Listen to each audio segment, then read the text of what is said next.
हवा से बात करता हुआ।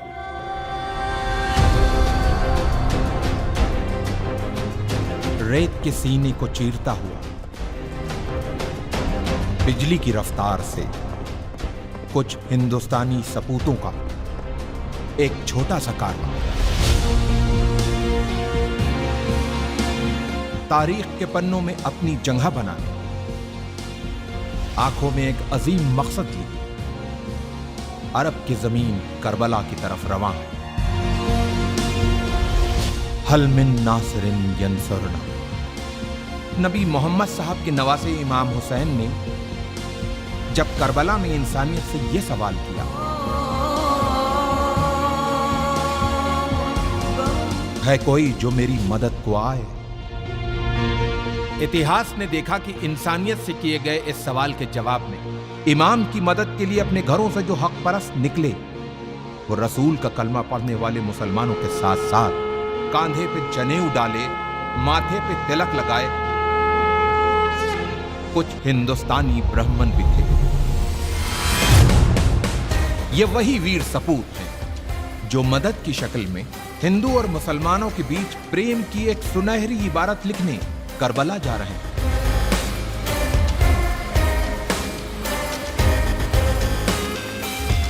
जालिम बादशाह यजीद अपनी हुकूमत के नशे में चूर होके इंसानियत का चेहरा बिगाड़ देना चाहता था, लेकिन उसे यह पता था कि जब तक नबी मोहम्मद साहब के नवासे इमाम हुसैन जिंदा हैं, तब तक वो अपनी मर्जी की नहीं कर सकता। उसके इसी डर ने इमाम हुसैन को उनके परिवार के साथ करबला में घेर के उनसे अपनी हुकूमत के सामने सर झुकाने को कहा। जियो और जीने दो की जिंदा मिसाल पेश करते हुए इमाम हुसैन ने यजीद के सामने एक पेशकश रखी कि अगर तुमको मुझसे कोई खतरा हो तो मुझे रास्ता दे दो ताकि मैं हिंदुस्तान चला जाऊं।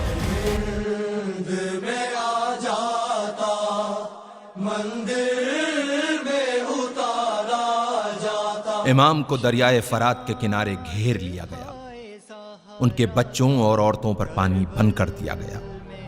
यह सब जुल्म यजीद के खत मिलने के बाद इब्ने जियाद ने इमाम हुसैन पे किए। इमाम की तरफ से भी खत लिखे गए। कहते हैं कि लोग मुसीबत में अपनों को याद करते हैं या फिर मुसीबत में जो साथ दे वही अपना होता।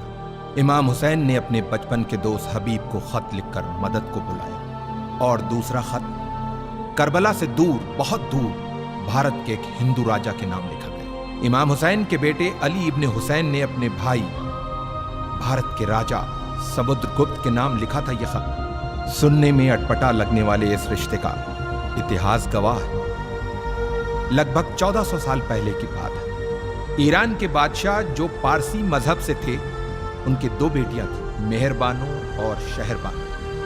मेहरबानो का विवाह भारत के राजा चंद्रगुप्त से हुआ और रानी का नाम मेहरबानो से बदलकर चंद्रलेखा रखा गया। और कुछ वर्षों बाद चंद्रलेखा की छोटी बहन शहरबानो की शादी इमाम हुसैन से हुई। चंद्रलेखा और चंद्रगुप्त के बेटे समुद्रगुप्त उस समय राजा थे जब उन्हें अपने मौसेरे भाई अली इब्ने हुसैन का पत्र मिला।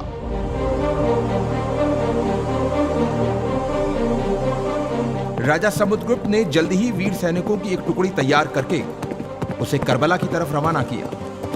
इन वीर सैनिकों के सरदार का नाम रेहबदत था, जो एक मोहियाल ब्राह्मण थे। अफसोस, जब रेहबदत अपनी सेना के साथ करबला पहुंचे तो इमाम हुसैन को शहीद किया जा चुका था। यह जान इन ब्राह्मणों का दिल टूट गया और जोश में अपनी तलवारों को अपने गलों पर रख लिया कि जिसकी जान बचाने आए थे, जब वही नहीं बचा तो अब हम जी के क्या करेंगे। लेकिन इमाम के एक चाहने वाले अरब के वीर योद्धा जनाबे मुख्तार के मना करने पे इन वीर सैनिकों ने अपनी तलवारों को अपने गलों से हटाया और मुख्तार के साथ मिलके खूने इमाम हुसैन का बदला लेने के मकसद से दुश्मनों से एक यादगार युद्ध किया और उन्हें हिंदुस्तानी तलवार के जौहर दिखाए।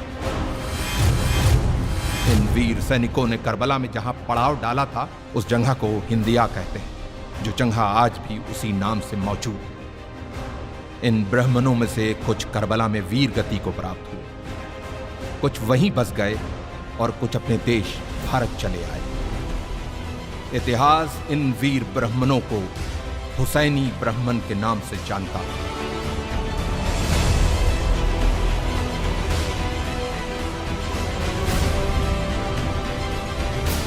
तारीख के पन्नों में दबी हिंदुस्तान और इराक की इस महान कहानी को हमारे लाखों सलाम।